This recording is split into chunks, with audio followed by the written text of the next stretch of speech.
Boom. Hello again and welcome back to Scott and Wander's. Shed of Dreams again. It's not Wanda. Not Wanda unless she's changed. It's my good friend Dean. How you doing, mate? Oh, very well, mate. Yourself? Yeah, looking forward to the next binge.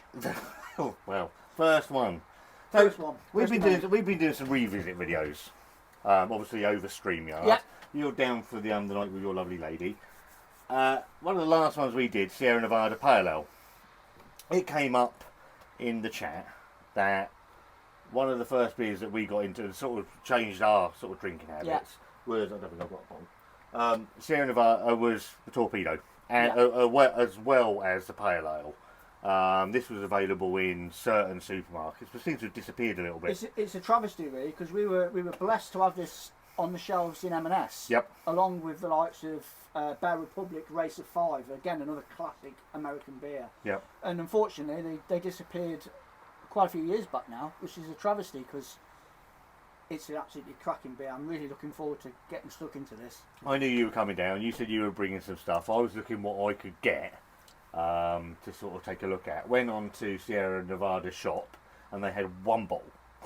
It was meant to be. One bottle left, and that was straight in the old basket. And yeah, it's the Sierra Nevada Torpedo Extra IPA. A sessionable 7 point. Is it 7.2? 7.2, I think. I'm sure it's 7. Yeah, I think Morrison's used to sell it as well. I think Waitrose had it at one point. It might have been Waitrose.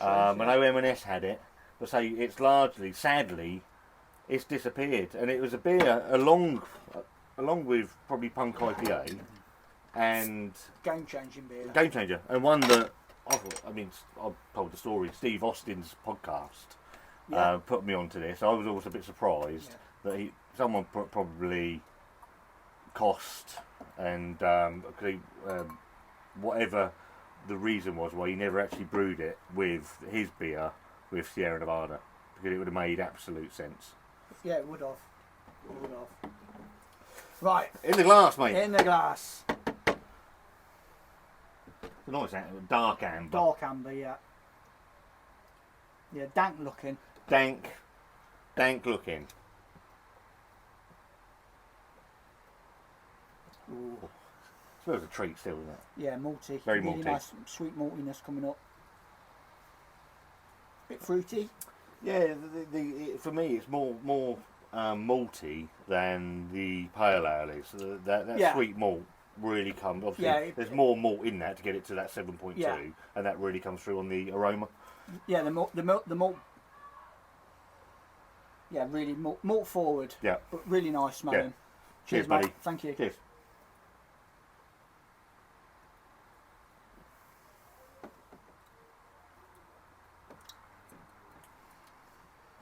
And follows through, and has a huge piney West Coast bitterness. Yeah, piney grapefruit, big time.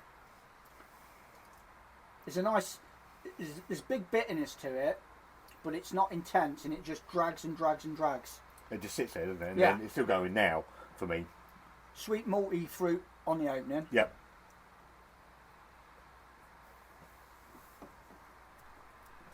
Absolutely no sign of 7.2. You wouldn't know you think you were drinking a 5% jobber, wouldn't you? It's still fucking brilliant, isn't it? Lovely and crisp. Crisp. Smooth. You know what's amazing me? And I think you brought it up on, it might have been your West Ghost, when you said that these beers they're not contract brewed, so they're brewed over on the West Coast. The real McCoy. Real McCoy brought in, and they don't suffer for that travelling. No.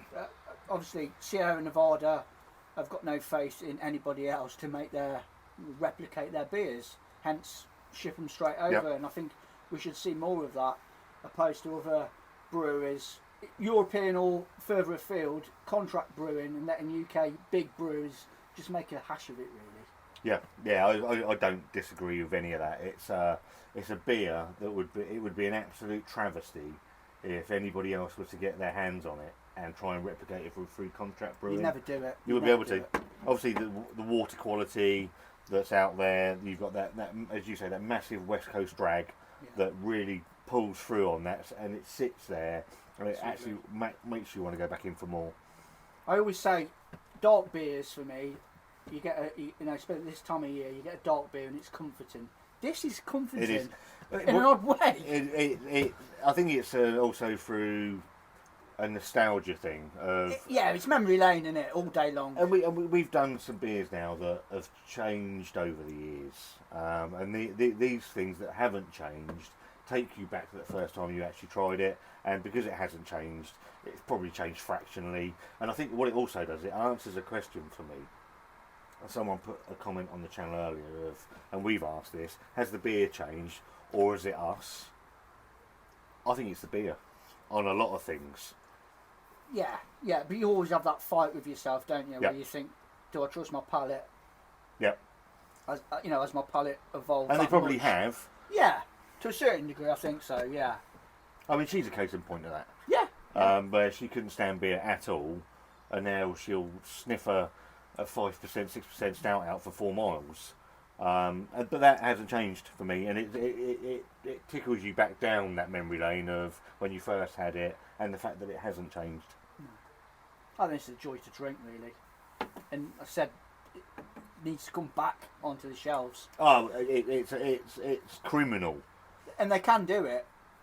Well, they've got that California IPA that's been on the shelf. Still, I think that's still around.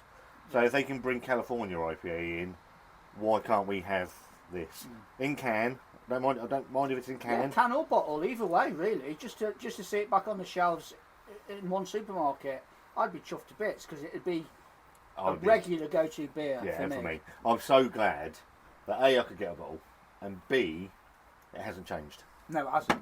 At all. You don't expect it to, though, from these guys. No. They've been doing it since 1981, 1980, something like that. Well, they're not brewing on a budget. They're not brewing to that penny margin.